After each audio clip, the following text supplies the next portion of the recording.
home.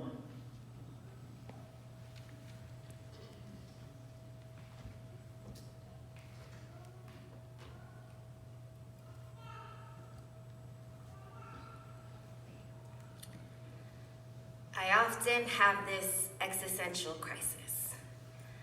I think about why I'm here. What's the point in all of this? I wake up every day responsible for figuring out how to help this person, that person, fix this, create that, all while trying to hold myself together. I've convinced myself there is no space in this world for my problems. I frequently zone out and daydream, placing myself in Golgotha, staring at Jesus. As broken as I've ever been, shamed, beaten, bloodied, and bruised, I can't even imagine how Jesus felt while he was left hanging, carrying the weight of the world, surrounded by people who couldn't even acknowledge that the Son of God was taking hits for us. They just sat there placing bets and mocking him. See, I struggle with sharing my feelings. I have this tendency to bottle up my pain until it becomes dangerous. See, now I know I'm not the only one that waits until the pain becomes excruciating, where the implode becomes an explode, and that suicide ideation shimmies its way into an attempt. Surrounded by people who couldn't even acknowledge that we're over here taking hits. Everybody hears a gunshot, but nobody hears the slap.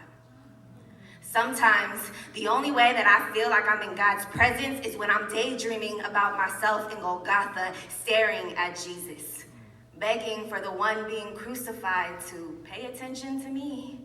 I'm like, hey, Jesus, I know you're going through it and all, but can you see me? I know, you got your hands nailed into those beams and all, but can I just crawl up there with you? Can you just hold me? I can't take this anymore. It's like I nullify everything in that moment, wondering if he sees me. Like, hey, are you gonna leave us hanging? Everyone around me is suffering, grieving, and dying, and I can't protect them.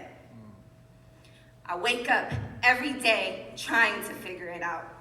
But I can't snap my fingers and make magic healing appear. I can't do anything.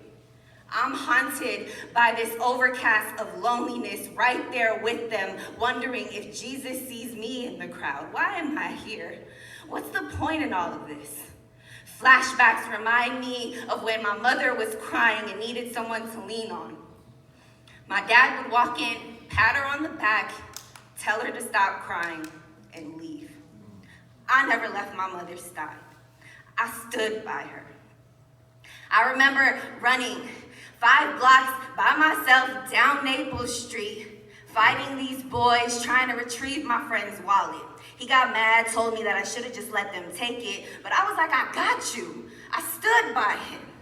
I push myself every day to stand by someone. Maybe that's why I'm so mad at myself for flaking on G1 that night. Well, I felt so vengeful for the person who left him hanging, had him take all 9 shots. You see, I figured that if I was there, I wouldn't have ran. I would have fought. I would have stood by him. I would have jumped into my daydreaming realm with Jesus, begging him to take me instead. You see, I still don't fully understand why I'm here. But as I daydream, placing myself in Golgotha at the foot of the cross, staring at Jesus, I see him pinpoint his mother. I see him place responsibility on John. I see him join 2 people and stand them together in solidarity with compassion. Maybe that's why I'm here. Maybe that's why I go so hard for people and stand in that gap. Maybe all of this daydreaming actually worked and my mind finally captured the fact that Jesus is calling me to stand with his people, even if that's all I can do. Him journeying into the abyss was so that I won't feel lonely, so that I won't feel like there's no space in this world for me. He sees me. He knew my pain and took it, ensuring that I wouldn't be left hanging, that I'm called to stand with someone, and someone is called to stand with me.